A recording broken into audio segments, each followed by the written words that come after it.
우리 기독인에게, 예수 믿는 우리 신앙인에게는 이런 게 없을까? 정말 소중하고 너무너무 가치 있는 건데 그 가치를 모르고 사장되고 또 놓치고 있는 그런 것들은 없을까요? 너무 뻔한 질문이었고 물음인지 모르겠습니다만 바로 그런 게 복음입니다. 복음. 할렐루야. 예수가 그리스도 되신다는, 죄로 무너진 온 인류에게, 인간에게 그 치명적인 죄를 해결할 수 있는 길은 예수 그리스도밖에 뿐이라는, 예수 그리스도의 복음이 바로 그런 것입니다. 여러분, 복음은 아무리 강조돼도 지나치지 않습니다. 본질이기 때문에. 그래서 교회를 교회 되게 하고 성도를 성도 되게 하는 너무너무 중요한 본질이죠. 복음에 대해 저도 많이 말을 했습니다만은 우리가 잘 알고 있고요. 또 무엇보다 복음에 대해서 가장 분명하게 말해주는 책이 로마서입니다. 복음이 무엇인지 그 복음을 듣게 하고 이해하고 적용하도록 도와주는 책입니다. 복음을 가장 체계적으로 기록되어 있습니다. 그리고 그 깊이가 굉장합니다. 이유가 뭘까요? 사실은 바울이 기록한 성경은 13권입니다. 로마서를 제외한 12권을 다 쓰고 그가 3번에 걸친 선조 여행을 끝내고 이론과 실제를 다 겪고 난 다음에 비로소 그 복음을 완벽하게 체계적으로 정리한 마지막 서신이 로마서예요. 그런 면에서 보물과도 같습니다. 구원 교리의 정수이자 완성입니다. 루터의 표현대로라면 가장 순수한 복음을 담고 있다. 지속적이고 일관되게 복음을 얘기합니다. 로마서가 주는 유익은 다 제가 설명할 수 없고요. 성경 연구의 입구가 될 뿐만 아니라 복음을 제대로 이해하는 열쇠도 됩니다. 복음을 어떻게 받아들일 수 있는지, 또 그 복음을 받은 은혜 아래 있는 자는 어떤 삶을 살아야 하는지, 이런 것들을 다 여기에 줍니다. 이 로마서를 우리가 깊이 들여다보면 아주 선명해진 신앙의 눈을 갖게 됩니다. 그런 눈으로 세상을 보고 또 뜨거워진 복음의 심장으로 우리 삶의 자리가 어떠하든지 간에 하루하루 살아갈 수 있도록 우리를 도와줍니다. 첫 번째, 로마서 오늘 공부하려고 하는데요. 로마서의 주제는 복음입니다. 복음이 무엇인지를 앞에 말했습니다마는 가장 잘 보여주는 책인데, 자, 그럼 복음의 내용이 무엇인가요? 우리가 잘 알고 있지만 2절이 그 내용을 담고 있는데요. 이 복음은 하나님이 선지자들을 통하여 그의 아들에 관하여 성경에 미리 약속하신 것이라. 복음은 그의 아들에 관한 것입니다. 그의 아들은 예수 그리스도를 말하잖아요. 복음의 중심에 예수님이 계십니다. 제가 이미 설명했지만 복음은 예수가 그리스도라는 그 핵심이니까. 근데 그 예수님은 그냥 막 오신 분이 아니고 구약 성경에 꾸준히 예언된 죄에 무너진 인생을 살릴 하나님의 그 계획을 설명하는 선지자들의 메시지 속에 매번 반복되던 바로 그 메시아, 하나님의 아들, 그분을 말합니다. 그리스도 되신 예수. 죄로 무너진 인생을 해결할 방법은 아무것도 없는데 그 죄에 대한 해법으로. 자, 그렇다면 어떤 면에서 이 복음이 이렇게 가치가 있고 그 무엇으로도 해결하지 못하는 인생의 골깊은 죄를 끝장내게 하는 처방전인데, 근데 이 복음이 가장 무시되는 것이 어딜까요? 아이러니하게도 교회일 수 있습니다. 원래 복음은 믿지 않는 사람들에게 필요하다고 생각할 수 있으니까요. 맞는 말이기도 하고요. 그렇지만 이미 예수 믿고 구원받은 우리에게 무슨 복음이 또 그렇게 절실하고 필요할까? 우리는 이런 생각을 할 수 있잖아요. 그런데 오늘 로마서 이 앞부분을 읽어보면 전체를 읽어도 마찬가지입니다만 바울은 로마 교회에 그렇게 복음을 전하고 싶어 했어요. 이상하지 않나요? 아니, 로마 시민이 아니라 이미 복음을 듣고 예수 믿기로 결정하고 교회 공동체를 구성하고 있는 이 편지를 받아 읽게 될 로마 교회에 복음을 그렇게 전하고 싶었어요. 자, 15절 같이 한번 읽을까요? 그러므로 나는 할 수 있는 대로 로마에 있는 너희에게도 복음 전하기를 원한다. 이상하지 않나요? 그들이 복음을 몰랐을까요? 그렇지 않을 것입니다. 그러나 우리는 몇 가지를 추측해 볼 수 있습니다. 복음을 받고 예수 믿고 구원을 받아 하나님의 아들, 딸이 되었지만 그 복음의 내용이 변질되었거나 복음의 정신을 망각하는 삶을 살았을 가능성이 높습니다. 구원의 은총과 감격은 온데가 안 되었고 가슴은 냉장고가 되고 또 복음을 받은 자로서의 마땅한 삶이 전혀 실현되지 않는 그런 모습일 수 있으니까요. 어쨌든 로마 교회 안에는 첫 믿음의 순수성과 열정을 잃어버린 사람들이 꽤 있었을 가능성이 높습니다. 사랑하는 여러분, 예수를 믿고 내가 은혜로 공짜로 구원받았다는 그 감격이 식어버린 성도, 굉장히 심각한 거죠.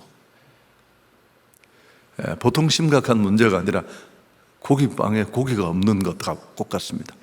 노래 못하는 가수, 웃기잖아요. 커피를 못 마시는 바리스타를 제가 만났습니다. 그분이 커피를 내려주는데 뻔뻔스럽게 자기는 커피를 못 마신대요.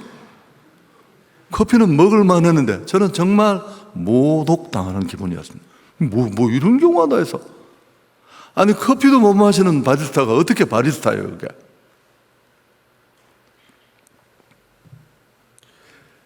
여러분, 우리 교회는 나는 어떤가? 로마 교회는 복음을 다시 들어야만 했습니다. 그 복음을 통해 다시 그들이 잃어버리고 놓친 것들을 회복해야 했기 때문에 그렇습니다. 여러분, 제가 우리 향성교회 다시 로마서를 10년 만에 들고 나온 이유도 전혀 다르지 않습니다. 제가 확인한 바로는 향성교회는 이런 부분에 꽤 괜찮은 상황을 유지하고 있지만 달리는 말에 채찍을 휘두르는 겁니다. 다시 한번 복음으로 새로워질 수 있기를 축복합니다. 자, 두 번째, 이제 우리는 이 복음의 가치에 눈을 뜰 필요가 있는데 알고 있지만 하나님의 교회는 위기를 맞고 있습니다. 여러 번 반복했던 내용인데 비단 이건 한국 교회만의 문제는 아닐 것입니다. 그럼 교회의 위기는 어떤 위기일까요? 이다 신천지 같은 혹은 포스트 모던 같은 절대적인 권위를 인정하지 않는 이 시대 정신, 또 성도들이 열심은 있지만 저항이 걸리고 헌신을 요구하면 도망가버리는 헌신없음, 물론 다 문제입니다. 이런 값싼 은혜에 붙들려 있는 신앙인들은 문제투성이죠. 본인은 착각할지 모르지만. 또 코로나19 전혀 누구도 예상하지 못했던 여전히 전 지구촌을 이 벼랑 끝으로 몰아 넣은 고금리 또 고물가 이런 것들도 다 코로나로부터 연유된 결과물들 아닙니까? 여러분, 아주 한국교회 전체에 치명적인 영향을 미쳤습니다만 그러나 이게 주범은 아닙니다. 교회의 위기는 교회가 교회의 영광을 모르는 데서 비롯된 겁니다. 정말 교회만이 가지고 있는 너무너무 소중한 가치를 모르고 교회의 본질이 무엇인지, 다른 어떤 곳에도 줄 수 없는 교회만이 가지고 있는 교회의 영광이 무엇인지. 교회 자랑은 잘 지은 건물이 아닙니다. 카페가 아닙니다. 설교 잘하는 담임 목사가 아니에요. 진짜 웃기는 얘기예요, 그건. 교회 진짜 영광은 복음인 줄 믿습니다. 무슨 차를 타고 무슨 음식을 먹고 어떤 집에 살아도 죄에 깔려 죽어가는 인생은 행복할 수 없고요. 연봉을 수천 수백만 불을 받아도 죽음과 저주, 심판을 피할 길이 없어요. 숨쉬는 그 호흡 소리와 맞게 신음 소리가 들릴 뿐입니다. 인간의 문제는 죄의 문제고 구원의 문제고 그 문제를 풀 해답은 예수밖에 없습니다. 종교, 철학, 선행, 자기 공로, 이거 다 누더기 같은 것입니다. 유일한 해결책은 하나님 편에서 제시한 한 길뿐입니다. 거기는 바로 예수 그리스도를 통한 구원입니다. 천하인간의 구원을 얻을 만한 다른 이름을 너희에게 주신 적이 없다. 여러분, 우리는 나의 의로는 천국 못 가요. 우리의 죄성, 죄를 해결했지만 여전히 우리 안에 꿈틀거리는 그 죄의 잔재, 의도, 도모, 생각들, 우리가 잘 알잖아요. 그러나 예수 그리스도로 말미암는 그 의를 덧입어 우린 나의 죄를 덮고 천국으로 갑니다. 자, 17절, 복음에는 하나님의 의가 나타나서 믿음으로 믿음에 이르게 하나니 기록된 바 오직 의인은 믿음으로 말미암아 살리라 함과 같다. 복음에는 하나님의 의, 이 하나님의 의로 나는 깨끗하지 않아요. 근데 내가 닦고 씻고 세정해서 깨끗해지는 게 아니라 예수 그리스도께서 십자가에 이루신 그 의로 이렇게 뒤집어 씌워서 하얗게 만들어서 천국으로 집어 던집니다. 어떻게 해요? 깨끗하다고 인정해 주는 겁니다. 의롭다고 해 주는 겁니다. 여러분, 이 축복을 소유하는 길은 그 사실을 내가 받아들이는 겁니다. 믿음으로 accept하는 것. 로마서에 아주 질리도록 지긋지긋하게 반복되는 주제입니다. 이신 덕이, 이신 칭이 믿음으로 값없이 공짜로 은혜로 구원을 받았다는 것. 할렐루야. 이걸 진짜 한번 맛보고 나면 지울 수 없는 죄, 그 치명적인 죄를 공짜로 값없이 은혜로 해결했다는 이 복음의 위력, 복음의 능력, 죄를 날려버리는 하나님의 능력을 우리는 이미 경험한 것입니다. 16절에 이 복음은 모든 믿는 자에게 구원을 주시는 하나님의 능력이 됩니다. 한 단어 한 단어가 다 중요해요. 이의 모든 구원을 주시는 하나님의 능력. 이걸 이미 맛보고 경험한 자들이 우리 예수 믿는 기독인들인 줄 믿습니다. 자, 세 번째, 진짜 부끄러운 게 뭘까? 여러분, 이 복음의 위력, 이 복음의 가치를 모르면 너무너무 부끄럽고 쭈삣쭈삣하고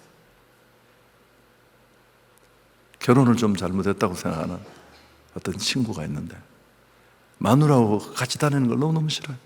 한 5m 쭉 떨어져가 전혀 자기하고 상관없는 사람인 것처럼.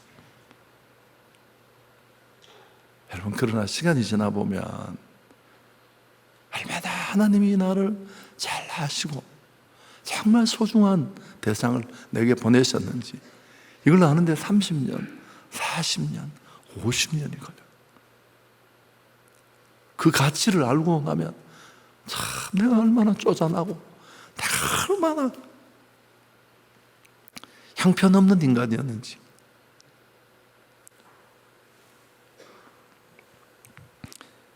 여러분, 복음의 능력을, 그 가치를 제대로 인식하지 못하면 예수 믿는다고 말하는 게 창피하고 길에서 조금 이렇게 상식을 벗어난 방법으로 또 전도하는 분들이 계시잖아요.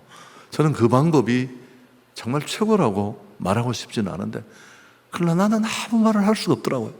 저렇게도 외치는 사람이 있는데 나는 똑같은 예수를 믿고 똑같은 예수를 먹고 구원을 받았는데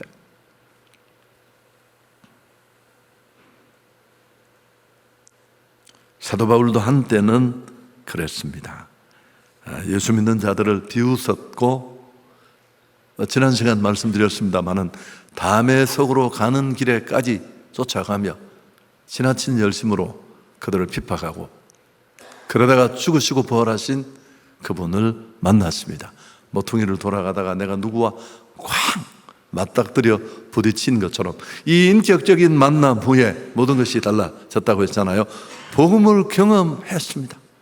하나도 부끄럽지 않았습니다. 자신을 살리고 자신을 구원하는 그 복음의 능력이 자기 안에 있었으니까요.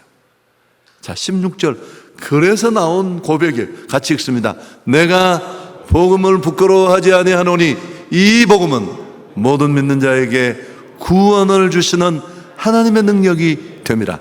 먼저는 유대인에게요, 그리고 헬라인에게로다. 완전히 바뀌지 않았습니까? 복음의 증인으로 자청하며 살았습니다. 지난 시간 우리가 살핀 것처럼 하나님은 내 인생의 주인이시고 이 일을 위해 내가 불렀다라는 개념도 설명을 드렸습니다. 노예 종은 자신이 없는 사람, 주인의 뜻만 있는 사람. 그래서 그는 부르심받은 해야 할 그 일을 위해서 자신의 모든 것을 던졌습니다. 주 예수께 받은 사명, 곧 은혜의 복음 증거하는 일을 마치려 하면은 나의 생명을 조금 더 귀한 것으로 여기지 않겠다. 진짜 부끄러운 게 뭘까요? 뭐가 부끄러운지를 모르는가? 그게 진짜 부끄러운 거예요. 바울처럼 복음이 자랑스럽지 않다면 가슴에 손을 얹고 자신에게 물어봐야 됩니다. 넌 정말 복음을 제대로 경험을 한 거니?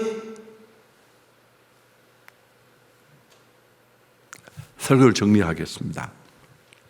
여러분, 바라기는 오늘 이 짧은 설교를 통해 정말 복음의 능력에 눈 뜰 수 있기를 축복합니다. 그 가치를 진짜 알아야 돼요. 이런저런 이유로 끌려오듯이 불려왔지만 복음 앞에 굴복하고 그 복음의 위력 앞에 녹아 변화된 사람들. 할렐루야.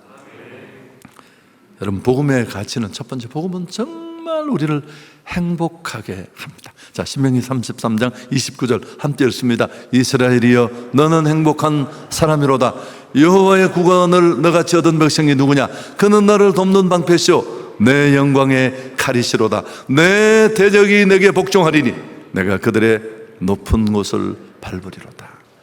여러분, 행복은 인간이 어쩌면 동서양을 뛰어넘는 최고의 바람인데, 얼마나 큰 차를 타면, 얼마나 외국 여행을 달리면 버킷리스트로 몇 번을 지우고 나면 행복해질까요? 절대 그런 일 없습니다.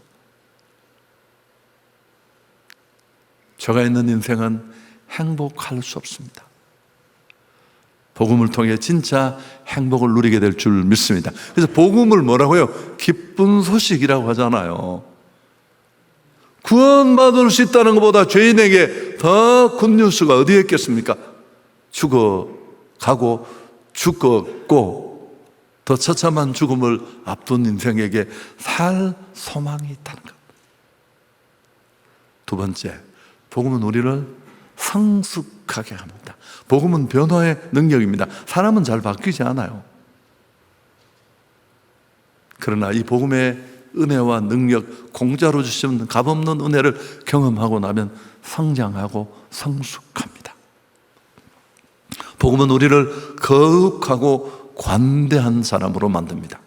사실 로마 교회에도 갈등이 있었습니다. 여러분 쭉 읽어보시면 뒤에 나오는데, 이방 기독교인과 유대 기독교인, 지금은 교회 공동체를 하나로 이루었지만 근본이 완전히 다른 이 두 그룹이 교회 안에 존재하고 이게 충돌을 만들고 있었습니다.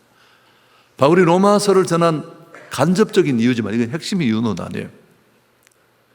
이런 갈등은 복음을 제대로 경험하면, 내가 그렇게 큰 은혜를 받았는데 사랑이 뭐예요? 하나님이 나를 대하셨던 기준으로 형제를, 자매를 대하는 겁니다. 동사의 쫀쫀하고 깐깐한 그 비좁은 마음이 아니라 커트라인 없이 죄 있는 나를 그 모습 그대로 그의 의를 덧입혀 받아준 그 예수 그리스도의 넉넉하고 관대한 가슴으로 사람들을 받아들이는 것. 복음을 다시 듣고 로마 교인들은 부끄러웠을 겁니다. 야, 우리가 정말 이런 걸로 붙어가지고 티각티각하고 이게 뭐야 이게.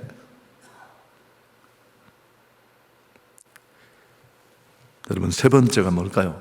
이 복음을 전하는 삶을 살게 됩니다. 이건 지극히 자연스러운 결과입니다. 내가 이 일에 부름 받았다는 것. 그래서 14절, 헬라인이나 야만이나 지혜 있는 자나 어리석은 자에게 다 내가 빚진 자라. 전하라는 사명을 그에게 비전으로, 명령으로, 존재 이유로 주셨지만, 여러분, 죽는 사람에게 살 길이 있다는 이야기를, 아니 그 말이 없더라도 지 혼자 입국 다물고 있으면 그 말이 안 되죠. 마치 밥 한 그릇 먹고도 그렇게 떠들고 사진 찍어 올리고 SNS에 난리가 나는데 왜 예수는 부끄럽나는 거죠. 그건 부끄러운 줄도 모르고. 그게 뭐 그리 대단한 일이에요. 맛있다는 기준은 다 다를 수 있는데. 여러분, 사실 이 로마서를 기록한 가장 중요한 목적이 여기에 있습니다. 바울은 자신에게 주어진 이방 선교의 사명을 어떻게 감당했을까? 좀 정리를 하면 10년 동안 로마 제국의 동부 지역인 예루살렘에서 일루리곤까지, 지도를 보여드리면 좋겠지만 모든 주요 도시에 말로만 하는 게 아니라 실제로 가서 복음을 전하고 교회를 세웠습니다. 그런데 그는 거기에 만족하지 않고 로마 제국에 남아있는 서쪽 지역도 복음화할 계획을 밝힙니다. 그게 바로 스페인 사바나 선교인데, 그 사바나 선교에 앞서서 왜 로마 교회를 방문하고 싶어 했느냐 하면 로마 제국의 동부 지역 선교에 가장 강력한 후원교회가, 동쪽 지역 선교의 후원교회는 안디옥 교회였어요. 근데 이제 로마에 남아있는 서쪽 지역 복음화를 위해 그는 후원교회가 필요로 했는데 그 교회가 바로 로마 교회였습니다. 바울은 이렇게 말합니다. 자, 로마서 15장 24절 같이 한번 보세요. 이는 지나가는 길에 너희를 보고 먼저 너희와 사귐으로 얼마간 기쁨을 가진 후에 너희가 그리로 보내주기를 바란다. 이게 로마서 기록 목적이에요. 복음을 듣고 그들이 자기들 안에 충돌을 중지하고 하나 되지 않으면 선교 못하잖아요. 그리고 지금까지 동부 지역을 선교할 때 안디옥 교회가 정말 그를 서포트하고 모든 걸 도왔는데, 이제 이 서쪽 지역은 로마 교회가 나를 후원하고 선교에 기꺼이 동참해 주기를 바란다는. 여러분, 그래서 결국 오늘 로마 기록서의 실제 목적은 바울이 예루살렘과 로마를 거쳐 스페인으로 가는 길에 내가 너희 교회를 방문하고 싶다. 그리고 그들의 영적 성숙을 돕고 로마 교회 성도들의 재정 후원, 선교 재정 후원을 얻으려는 것, 그 선교 후원 편지가 로마서예요. 아멘. 정리하겠습니다. 기독인으로서 나의 모습을 제대로 알고 싶습니까? 그렇다면 다른 거 볼 필요 없습니다. 직분이 뭐냐, 봉사를 어디 하느냐, 뭐 간접 증거가 될 수 있겠지만 제일 중요한 것은 복음과 자신의 관계를 점검해 보면 됩니다. 그게 본질이니까. 더 직설적으로 말하면 내 자랑이 무엇인지를 보면 됩니다. 맨날 내가 떠드는 거, 학벌, 자식, 연봉, 큰 차. 그럼 바울은 뭘 자랑했을까요? 갈라디아서 6장 14절 함께 읽습니다. 그러나 내게는 우리 주 예수 그리스도의 십자가 외에 결코 자랑할 게 없습니다. 바울이 자랑할 게 많아야 나 서울대 나왔고 최고 학문 대가한테 나 배웠고 신분, 삼층천을 다녀온 그 신령한 경험, 이런 영적 체험들 다 배설물 같다고 했습니다. 내 주 예수 그리스도를 아는 지식이 가장 고상하다. 아멘.